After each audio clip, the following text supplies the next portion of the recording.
Hello guys, you're watching GRTV. Gonna be featuring a special comparative between my views and previously existing ones, and sharing some of the artwork along the buildings in the Kaka'ako, Honolulu district. So this part one will be surrounding the DreamMate concept. You've heard me discuss it. I'll share certain points on it and compare it to the alternative. What is the alternative to a DreamMate? Well, really, the alternative is people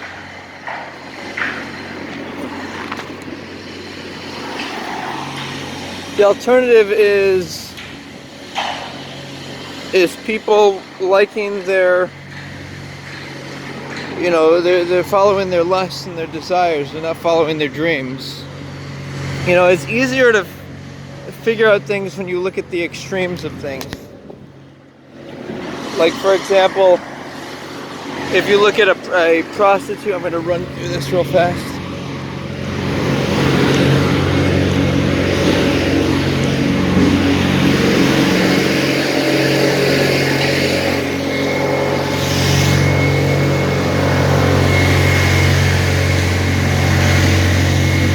So if you do a comparative between, man, look at all this art everywhere, guys. This is cool, yeah? If you do a comparative between a prostitute and, say, somebody who's only believing and only preferring in no intimacy until marriage, the ego might tell you, oh, it's so incredible to be able to seduce people and different people engaging in all these activities. What it actually is, though, is it's an indicative of lack of self-control. And the opposite, okay, of a DreamMate is actually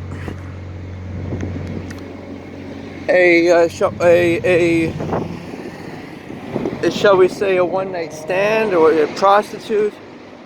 It's just somebody who, whether you're exchanging, and people think, oh, check out all the art, guys. People think that, oh, you know, just because there's no money involved. No, people prostitute body for body, you know. We're coming into the art scene here, guys. Let's see what we got going on here. So lots of action there.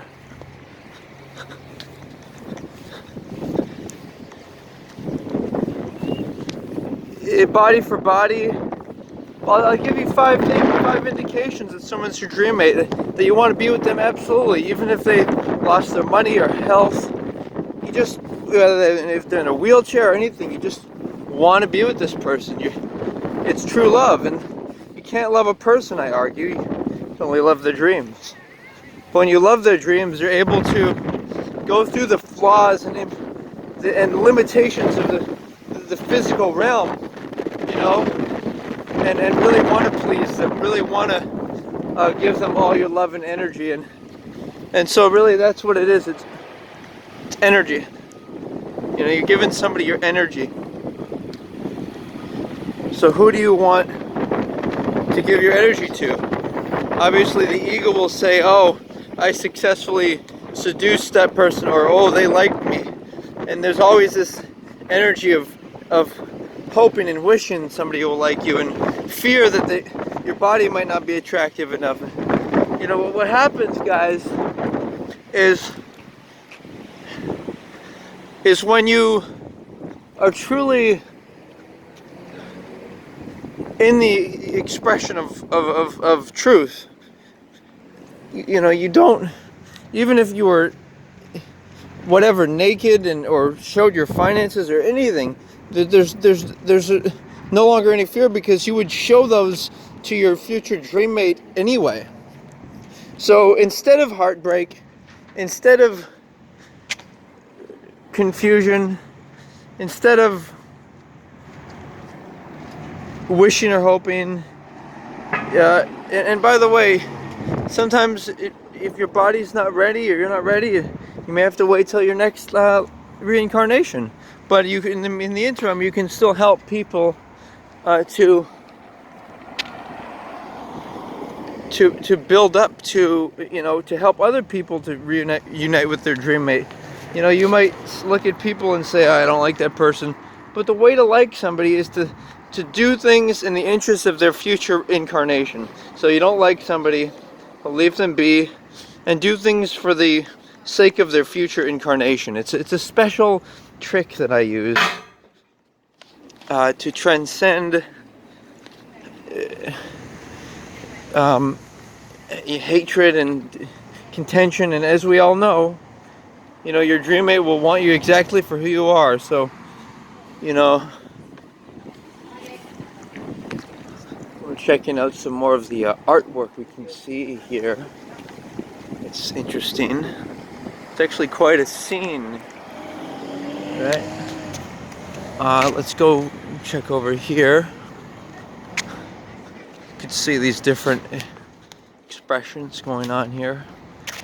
And what I'm gonna wrap up here. So the dream mate, right? The dream mate, the whole philosophy is surrounding the idea of nobility, self-respect, respect for other people, wanting them to have a dream mate for themselves instead of seducing them. Curiously enough, the prostitute paradox is where you'd be willing to seduce somebody who is, you don't respect. So if you don't respect somebody, you'd be willing to seduce them. That's something to also remember. But the essence, guys, the essence of it here, right, is that to enter into this high realm of, feeling good. If when you compare the extremes, you look at how unhappy, say, prostitutes are, and how joyful somebody like myself is. I'm at peace, I'm in joy, because I am in love, and I am purity. I exemplify purity. So, all those things considered, you can repeat these things to yourself. Just like people like to repeat things in the Bible, whatever beliefs they have, whatever persuasions they have. When you repeat things, they give you strength. Don't underestimate the power of the word to either positively or negatively affect you. So I think I'll probably cruise through over here. We seem to have some more art. I'm going to do part 2. Part 2 will delve into the realms of what are we delving into? We're delving into the realms of the professional friend versus the dream teammate or spiritual family. So that's episode 2, or part 2 of this. Thank you.